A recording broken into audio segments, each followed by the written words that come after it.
Le jeudi 29 février, le Parlement européen a approuvé les accords de libre-échange avec le Chili et le Kenya, pays respectivement situés à 11 648 km et 6 300 km de Paris. 95% des échanges avec le Chili se feront désormais sans droit de douane. Les exportations chiliennes vers l'Union européenne pourraient atteindre 9 000 tonnes par an pour le porc, 4 000 tonnes pour la viande ovine, 2 000 tonnes pour le bœuf et 40 000 tonnes pour la volaille. Ces secteurs sont pourtant déjà en grande difficulté à cause des conditions de travail et de l'excès de normes.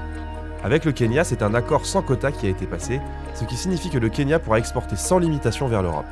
Ce sont principalement des fruits, des légumes et des fleurs qui seront envoyés vers la France. Comme dans tous les traités de libre-échange déjà signés, notre agriculture est sacrifiée sur l'autel du mondialisme en servant de variable d'ajustement.